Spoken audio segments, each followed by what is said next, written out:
ರಾಜ್ಯದಲ್ಲಿ ಬರಗಾಲ ಇರೋದರಿಂದ, ಸಕಾಲದಲ್ಲಿ ಮಳೆ ಆಗದೇ ಇರೋದರಿಂದ ರಾಜ್ಯದ ಉದ್ದಗಲಕ್ಕೂ ಕುಡಿಯುವ ನೀರಿನ ಸಮಸ್ಯೆ ಆಗಿದೆ. ವಿಧಾನಸೌಧದಲ್ಲಿ ಕೂತು ಆಡಳಿತ ಮಾಡಿ ಯಾವ್ಯಾವ ಜಿಲ್ಲೆಗಳಲ್ಲಿ ಕುಡಿಯುವ ನೀರಿನ ಸಮಸ್ಯೆ ಇದೆ ಆ ಜಿಲ್ಲೆಗಳಿಗೆ ಕೂಡಲೇ ಕುಡಿಯುವ ನೀರಿಗಾಗಿ ಅನುದಾನವನ್ನು ಬಿಡುಗಡೆ ಮಾಡಬೇಕು ಅಂತ ಒತ್ತಾಯ ಮಾಡ್ತೀನಿ. ಕನಿಷ್ಠ ಒಂದೊಂದು ಜಿಲ್ಲೆಗೆ ಕುಡಿಯುವ ನೀರಿಗೆ ಒಂದು 50 ಕೋಟಿ ಆದರೂ ಸರ್ಕಾರ ಬಿಡುಗಡೆ ಮಾಡಬೇಕು ಅಂತ ಸಿದ್ದರಾಮಯ್ಯನವ್ರ ಸರ್ಕಾರಕ್ಕೂ ಒತ್ತಾಯ ಮಾಡ್ತೀನಿ. ಎರಡನೇದಾಗಿ ಒಳ ಮೀಸಲಾತಿ ವಿಚಾರದಲ್ಲಿ ಮೊನ್ನೆ ದಿನ ಏನು ವಿಶೇಷ ಸಂಪುಟ ಸಭೆ ಕರೆದು ಸಿದ್ದರಾಮಯ್ಯನವ್ರು ನಿರ್ಣಯ ಮಾಡಿದೆವು ಅಂತ ಹೇಳ್ತಾರೆ. ಅದು ಒಳ ಮೀಸಲಾತಿನೇ ಅಲ್ಲ. ಒಳ ಮೀಸಲಾತಿ ಅಂದರೆ ಎಷ್ಟೇ ಹುದ್ದೆಗಳಿದ್ದರೂ ಆ ಹುದ್ದೆಗಳಿಗೆ ಅನ್ವಯ ಆಗಬೇಕು. ಆದರೆ 15ಕ್ಕಿಂತಲೂ ಕಡಿಮೆ ಹುದ್ದೆ ಇದ್ದರೆ, 14 ಇದ್ದರೆ ಒಳ ಮೀಸಲಾತಿ ಜಾರಿ ಇಲ್ಲ ಅಂದರೆ ನಾನು ಸಿದ್ದರಾಮಯ್ಯನವ್ರಿಗೆ ಒಂದು ಪ್ರಶ್ನೆ ಕೇಳಲಿಕ್ಕೆ ಬಯಸ್ತೇನೆ. ತಾರತಮ್ಯ ಆದದ್ದು ನಿಮ್ಮೂರಿನಿಂದನೇ ಆಗಿದೆ, ಮೈಸೂರಿನಿಂದನೇ. ಮೈಸೂರಿನಲ್ಲಿ 47 ಜನ SC ಪ್ರೊಫೆಸರ್ಸ್ ಇದ್ದರೆ ಅದರಲ್ಲಿ 43 ಜನ ಒಂದೇ ಜಾತಿಯವರಿದ್ದಾರೆ, 3 ಜನ ಮಾದಿಗರಿದ್ದಾರೆ, 1 ಜನ ಒಡ್ರ ಜನಾಂಗಕ್ಕೆ ಸೇರಿದವರಿದ್ದಾರೆ. ಇದು ಸಾಮಾಜಿಕ ನ್ಯಾಯನ ಸಿದ್ದರಾಮಯ್ಯನವರೇ ಹೇಳಿ. ಅದಕ್ಕಾಗಿ ವೈಜ್ಞಾನಿಕವಾಗಿ ನಾಗಮೋಹನ್ ದಾಸ್ ಅವರು ವರದಿ ಕೊಟ್ಟಿದ್ದರು ಒಳ ಮೀಸಲಾತಿಗೆ. ಅದನ್ನು ನೀವು ಅವೈಜ್ಞಾನಿಕ ಅಂತೇಳಿ ತಿರಸ್ಕಾರ ಮಾಡಿದರೆ ಅನ್ನೋದನ್ನು ಜನರಿಗೆ ಸ್ಪಷ್ಟತೆ ಮಾಡಬೇಕು. ನಾಗಮೋಹನ್ ದಾಸ್ ಅವ್ರ ವರದಿ,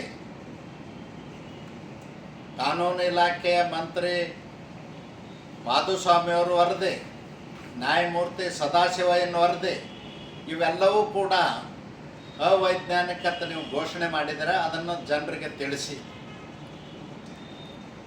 ಕೇವಲ ಮುಖ್ಯ ಕಾರ್ಯದರ್ಶಿ ಶ್ರೀಮತಿ ಶಾಲಿನಿ ರಜನೀಶ್ ಅವರು ಒಂದು ಕಮಿಟಿ ಮಾಡಿ ಅವ್ರ ಕಡೆಯಿಂದ ವರದಿ ತಗೊಳ್ಳುವಂಥ ಅವಶ್ಯಕತೆ ಏನಿತ್ತು?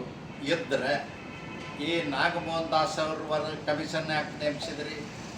ಸದಾಶಿವಯ್ಯನವ್ರ ಕಮಿಷನ್ ಯಾಕೆ ನೇಮಿಸಿದ್ರಿ? ಉತ್ತರ ಕೊಡ್ಬೇಕು ನೀವು ಜನಗಳಿಗೆ. ಸಾವಿರಾರು ಕೋಟಿ ರೂಪಾಯಿ ಖರ್ಚು ಮಾಡಿರಿ ಒಳ ಮೀಸಲಾತಿ ಹೆಸರಿನಲ್ಲಿ ಸರ್ವೆ ಮಾಡಿ. ದತ್ತಾಂಶ ಸರಿ ಇಲ್ಲ ಅಂತೇಳಿ ನಿಮ್ಮ ಹಿಂಬಾಲಕ ಮಂತ್ರಿಗಳು ಹೇಳ್ತಾ ಇದ್ದಾರೆ. ಅವ್ರಿಗೆ ನನ್ನ ಪ್ರಶ್ನೆ ಇಷ್ಟೇ. ದೇವರಾಜ ಅರಸರು ಸಮಾಜದ ನ್ಯಾಯದ ಹರಿಕಾರರು ಅಂತೇಳಿ ಇಡೀ ರಾಜ್ಯದಲ್ಲಿ ಇವತ್ತು ಅವ್ರು ಸತ್ತು 20 ವರ್ಷಗಳ ನಂತರವೂ ಕೂಡ ಹೆಸರು ಉಳಿದಿದ್ದು ಇತಿಹಾಸ ಪುಟದಲ್ಲಿ.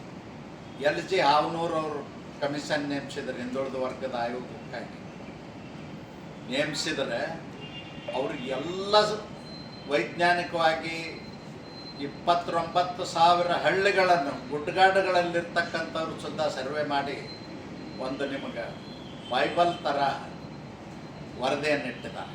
ಅದರಲ್ಲಿದೆ ಯಾವ್ಯಾವ ಜಾತಿಯವರು ಎಷ್ಟಿದ್ದಾರೆ ಅಂತೇಳಿ ನೀವು ತೆಗೆದು ನೋಡ್ಬೋದಲ್ಲ. ಅದನ್ನೇ ಅಂಕಿಸಂಖ್ಯೆನೇ ಇವತ್ತಿನ ಇದಕ್ಕೆ ನೀವು ಆಧಾರವಾಗಿ ಇಟ್ಕೊಂಡು, ಮೂಲ ಆಧಾರವಾಗಿ ಇಟ್ಕೊಂಡು ಇವತ್ತಿನ ಜನಸಂಖ್ಯೆಗೆ ಅನುಗುಣವಾಗಿ ಹೊಂದಿಸಿ ನೋಡ್ಬೋದಲ್ಲ. ಯಾಕೆ ನೋಡೋದಿಲ್ಲ? ಸಿದ್ದರಾಮಯ್ಯನವ್ರಿಗೆ ಹಿಂದುಳಿದ ವರ್ಗದಲ್ಲಿ ಒಳ ಮೀಸಲಾತಿ ಬೇಕು, SC ಅಲ್ಲಿ ಬೇಡ. ಇದು ಯಾವ ನೀತಿ? ಇದು ಯಾವ ಸಾಮಾಜಿಕ ನ್ಯಾಯ? ಇವರು ಅಹಿಂದ ನಾಯಕರ? ನಾನು ಕೇಳ್ತೇನೆ ಸಿದ್ದರಾಮಯ್ಯನವ್ರೆ, ಹಿಂದುಳಿದ ವರ್ಗದಲ್ಲಿ ಕ್ಯಾಟಗರಿ 1 ಅಂತ ಮಾಡಿರಿ. ಮೋಸ್ಟ್ ಬ್ಯಾಕ್ವರ್ಡು, ಗೊಲ್ಲರು, ಅಂಬಿಗರು ಇಂಥ ಜಾತಿಗಳನ್ನ ಸೇರಿಸಿ ಅವ್ರಿಗೆ ಒಳ ಮೀಸಲಾತಿ ಇದೆ. ಪ್ರವರ್ಗ 2 ಹೊತ್ತು ಮಾಡಿದರೆ ಕ್ಯಾಟಗರಿ 2 ಅಂತೇಳಿ. ಅದರಲ್ಲಿ ಕುರುಬರು, ಗಾಣಿಗರು, ಉಪ್ಪಾರರು ಇಂಥ ಜಾತಿಗಳಿದ್ದಾವೆ. ಕ್ಯಾಟಗರಿ 3 ಅಂತ ಮಾಡಿದಿರಿ. ಮುಂದುವರೆದ ಜಾತಿಗಳಲ್ಲಿರ್ತಕ್ಕಂಥ ಸಣ್ಣ ಸಣ್ಣ ಜಾತಿಗಳಿಗೆ ಯಾರಿಗೆ ನ್ಯಾಯ ಸಿಕ್ಕಿಲ್ಲ ಅವ್ರನ್ನ ಪ್ರವರ್ಗದಲ್ಲಿ 3ದಲ್ಲಿ ಸೇರಿಸಿದ್ರಿ. ಅದು ಸಾಮಾಜಿಕ ನ್ಯಾಯ. ಅದು ದೇವರಾಜ ಅರಸರ ಕಾಲದಿಂದನೂ ಈ ರಾಜ್ಯದಲ್ಲಿ ಹಿಂದುಳಿದ ವರ್ಗರಿಗೆ ನ್ಯಾಯ ಕೊಟ್ಟುಕೊತ ಬಂದಿರ್ತಕ್ಕಂಥ. ನಿಮ್ಮ ಕಾಲದಲ್ಲಿ ಅನ್ಯಾಯ ಮಾಡೋದೇ ಒಂದು ನಿಮ್ಮ ಪ್ರವೃತ್ತಿ ಆಗಿಬಿಟ್ಟ.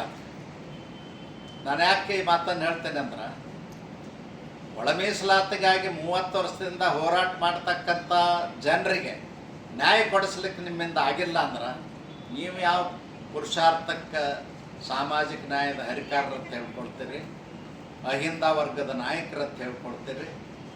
ನಿಮಗೆ ನನ್ನ ಪ್ರಶ್ನೆ ಇಷ್ಟೇ, ನೀವು ನಾಗಮೋಹನ್ ದಾಸ್ ವರದಿ ಅವೈಜ್ಞಾನಿಕ ತಿರಸ್ಕಾರ ಮಾಡಿದ್ದೀರಾ, ಸದಾಶಿವಯ್ಯನವ್ರ ವರದಿನ ನೀವು ಒಪ್ಪಲಿಲ್ಲ ಯಾಕೆ? ಮತ್ತು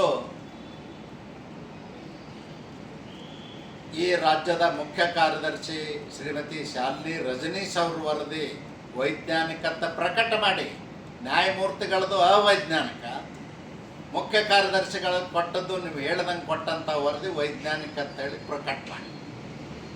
ಇರದಿದ್ದರೆ ನೀವು ಕಠಿಣ ಪರಿಸ್ಥಿತಿಯನ್ನು ಎದುರಿಸಬೇಕಾಗ್ತದೆ. ನಿಮ್ಮ ಸರ್ಕಾರದ ವಿರುದ್ಧ ಅಲೆಮಾರಿಗಳು ಬಂಡೆದ್ದಿದ್ದಾರೆ, ಈಗಾಗಲೇ ಮಾದಿಗರು ಬಂಡೆದ್ದಿದ್ದಾರೆ, ಕೊರ್ಮ ಕೊರ್ಚ ಬೋವಿ ಲಂಬಾಣಿ ಬಂಡೆದ್ದಿದ್ದಾರೆ. ಯಾವ ಜನಾಂಗಕ್ಕೂ ಕೂಡ ನೀವು ನ್ಯಾಯ ಕೊಡ್ತಕ್ಕಂಥ ಕೆಲಸ ಮಾಡಿಲ್ಲ. ಮುಂದಿನ ದಿನಮಾನಗಳಲ್ಲಿ ಎಲ್ಲ ವರ್ಗದವರು ಸೇರಿ ಹೋರಾಟವನ್ನು ನಿಮ್ಮ ವಿರುದ್ಧ ಮಾಡಬೇಕಾಗ್ತದೆ ಅನ್ನೋ ಎಚ್ಚರಿಕೆಯನ್ನು ಕೊಡಲಿಕ್ಕೆ ಬಯಸ್ತೀನಿ.